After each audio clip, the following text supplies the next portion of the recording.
I'm Sri Master Gano Grills for Galighticus, and today I'm coming to you from Barcelona, Spain.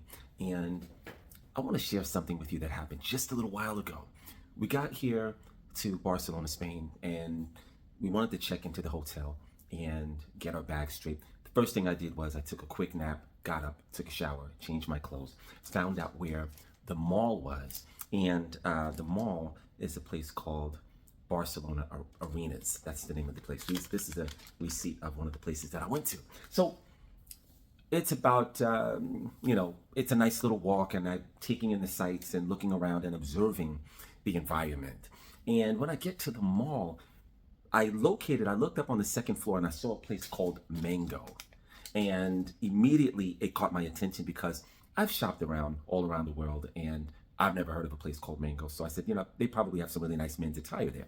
So I earmarked the place and I got on the escalator, went up to the place. But before I went into Mango, I went into another store that had they had some very interesting Adidas apparel that you can't get in America. That's another thing that I enjoy about shopping internationally. You can get trainers, or as we say in America, sneakers, and you can get pants and different types of apparel that you cannot get anywhere else unless you go to that particular place. So I saw some very interesting things that they were a little bit small because the people in Europe, they're more couture, and the sizes are a bit smaller.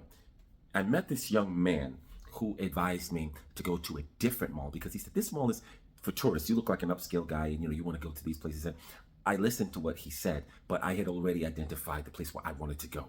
So we talked for a minute, and he asked me what I was doing in town, and I told him I am here with Wu-Tang Clan. He said, Wu-Tang? Oh my goodness. I said, yeah, well, if you'd like to go to the show, give me your name. I gave him my Instagram. I said, inbox me the name of whoever you would like to bring to the show, and I'll get you guys some tickets. He's a big fan of Wu-Tang. I said, don't worry about it. No problem. So we exchanged Instagrams, and I go into Mango, and I bought about 8 different pairs of pants that just were amazing. I tried them on. They fitted really nice. The material was amazing. And again, these are not things that I can get in America, right? I like to shop abroad.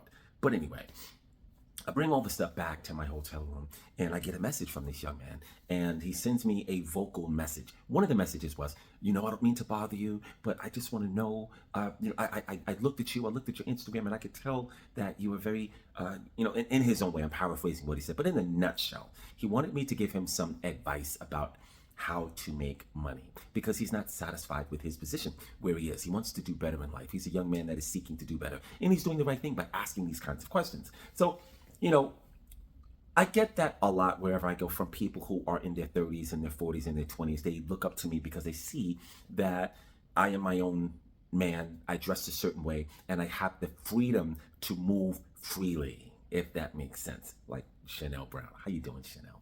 So he leaves me these messages in a nutshell, and I told him that I'll answer you in a minute. I went to his Instagram page. Doesn't have any followers at all, but his page is there. And I noticed that he has his name, a selfie of himself, and the devil emoji.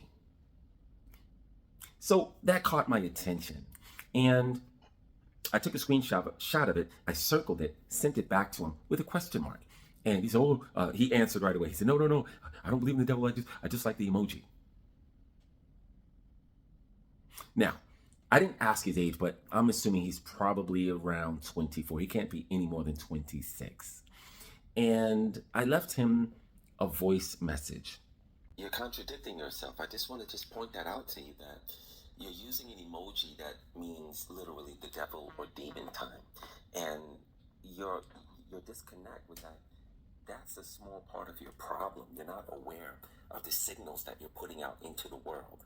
You have an emoji next to your name that means demonic or demon. Why do you like that? Why do you want that next to your name?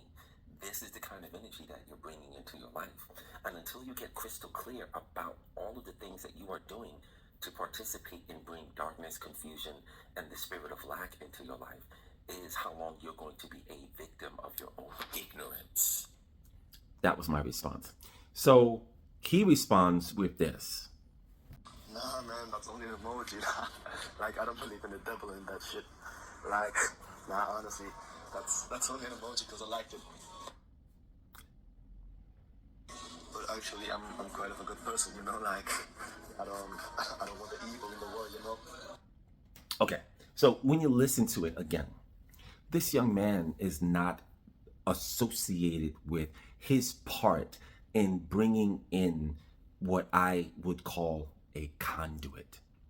The absence of gnosis, the ignorance of his participation again in putting this emoji, something as simple as an emoji, something as seemingly innocuous and harmless as an emoji, yes, is a big enough conduit that you have licensed and given the right for a portal to open of chaos to enter into your life simply by you putting an emoji next to your name.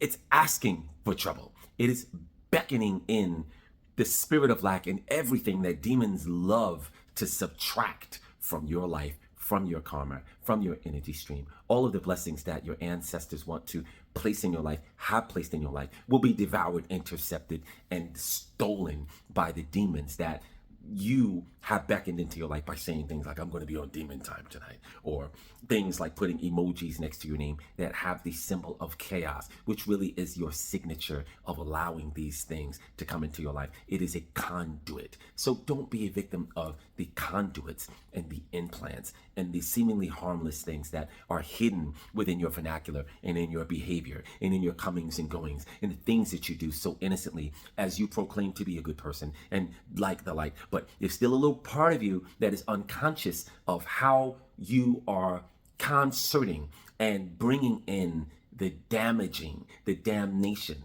the damaging elements into your life that you eventually will be imprisoned by, the things that you will be a victim of, the things that you do not like in your life, where you're not making enough money at your job, if you have a job, or if you are in a relationship and the relationship is filled with misunderstandings, chaos, non-harmonious flow.